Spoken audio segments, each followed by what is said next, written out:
जैसा रविंद्र शर्मा जी ने कहा कि इस वक्त न सिर्फ कांग्रेस पार्टी बल्कि सारा मुल्क मॉर्निंग में है। ओ भाई साहब क्या कर रहे हैं सर? लाइव चल रहा है सर, आप इसमें एंट्री मार रहे हैं। और लेकिन उसके साथ साथ कुछ ऐसे मसले होते हैं ऑफ इमरजेंट नेचर जिसकी वजह से हमें आपसे दरख्वास्त करनी पड़ी। जैसा कि आपको पता है कि हमारे जम्मू में कटरा में एक इशू रोज बरोज गर्मी पकड़ता जा रहा है, वो है गंडोला का इशू। और उसमें रोज बरोज बजाय ये कि एडमिनिस्ट्रेशन कोई इंटरवीनिंग रोल अदा करे और उस मसले को तूल न पकड़ने दे, ऐसा लग रहा है कि एडमिनिस्ट्रेशन ही उसमें अपने एटीट्यूड, अपने बिहेवियर से तूल दे रही है। आज अखबारों में हमने पढ़ा कि गवर्नर साहब ने कहा है, एलजी साहब ने कहा है कि हम सब स्टेक होल्डर्स के साथ में बात करना चाहते हैं। पहले तो इसके बैकग्राउंड में हम जाएंगे कि 27 नवंबर को ऐसा ही इशू जिस वक्त वहां उठा, पुलिस की तरफ से ज्यादती हुई, पुलिस की तरफ से वहां पे जो एजिटेटर्स थे, प्रोटेस्टर्स थे, उनके ऊपर लाठीचार्ज हुआ। तो हमारी ये सारी जो सामने क़यादत बैठी है, ये लोग डिविजनल कमिश्नर के पास गए, उनसे इंटरवेंशन लिया, तब कहीं जाके पुलिस ने उन एजिटेटर्स को छोड़ा, रिहा किया। और उसके बाद में हमसे बात करके ये लोग जब वहां गए, रास्ते में फिर से उनको रोक दिया। बावजूद इसके कि इंटरवेंशन डिविजनल कमिश्नर की लेवल का था, लेकिन रोकने का कोई जवाब नहीं बनता था उस वक्त। फिर से गवर्नर डिविजनल कमिश्नर को इंटरवीन करना पड़ा।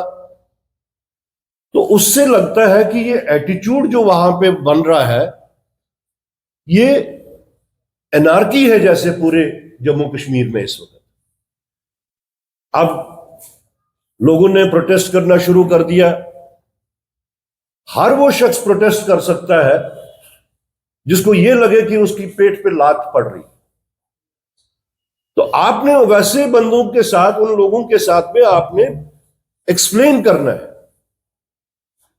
आज गवर्नर साहब इतनी देर के बाद बोलते हैं हम स्टेक होल्डर्स के साथ में बात करेंगे। किन स्टेक होल्डर्स के साथ में वो बात करेंगे? उन सारे स्टेक होल्डर्स को तो उन्होंने जेल में बंद करके रखा हुआ, आधे रियासी जेल में, आधे उधमपुर जेल में, और ऐसे इनह्यूमन तरीके से उनको वहां पे रखा हुआ है, अनहाइजीनिक कंडीशन में वहां पे रखा हुआ है। एक एक सेल जो कि 20 लोगों के वास्ते मुकर्रर की गई है, उसमें 80-80 लोगों को उनको रखा हुआ है, और क्रिमिनल्स के साथ में रखा हुआ है। क्या वो लोग क्रिमिनल्स हैं? क्या उनका हक नहीं बनता कि वो अपनी बात को एक डेमोक्रेटिक तरीके से उछाले? हम डेवलपमेंट के खिलाफ नहीं, लेकिन जायज बनता है कि अगर एक साइड से ऐसी डेवलपमेंट हो रही है जिससे आप टूरिज्म को बूस्ट दे रहे हैं, कम से कम जो स्टेक होल्डर्स हैं उनके साथ तो आप बात कीजिए। आप यूनिलैटरली एक प्रोजेक्ट को परस्यू कर रहे हैं। क्यों परस्यू कर रहे हैं? उसके पीछे क्या है? किसका इंटरेस्ट है? We don't want to get into that at this moment. लेकिन जिस तरीके से आपने वहां पे एक एनार्कियल एटीट्यूड वहां पे लेके, हेजेमोनियल एटीट्यूड लेके, वहां के लोगों को आप, वहां के एजिटेटर्स को आप ऐसे ट्रीट कर रहे हैं जैसे वो क्रिमिनल्स हैं। इसलिए हम फिर से रीइटरेट कर रहे हैं कांग्रेस पार्टी का स्टैंड कि जितने भी स्टेक होल्डर्स हैं उनके साथ में बातचीत होनी चाहिए, लेकिन उससे पहले जो लोग पकड़े गए हैं जो लोग गिरफ्तार हैं उनको पहले रिहा किया जाए, तभी आप स्टेक होल्डर्स के साथ में जायज तरीके से बात करेंगे। आप अपने नॉमिनेटेड लोग उनमें से आप किसी को निकाल के कहेंगे कि ये स्टेक होल्डर्स है? नो।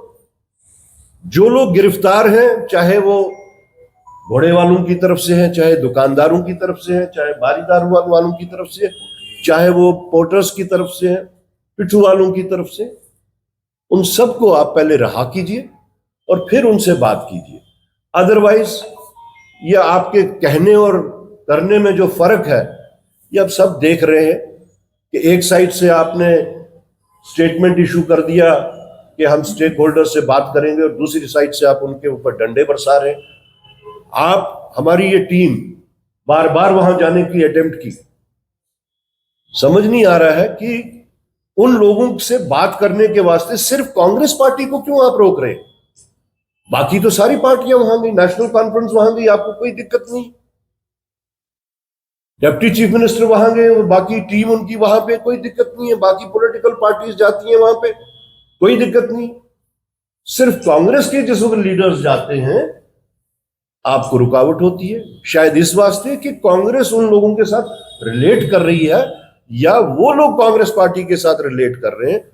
तो डेमोक्रेटिक सिस्टम में यही बनता है कि आप उन लोगों के साथ बातचीत करें, all the stake holders.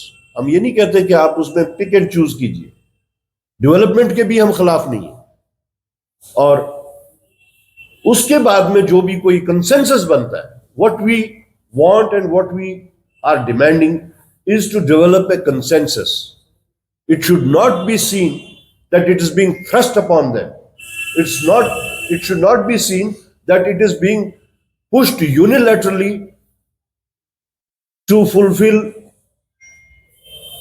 the underhand arrangement of somebody. आप देख रहे हैं जम्मू न्यूज मिशन।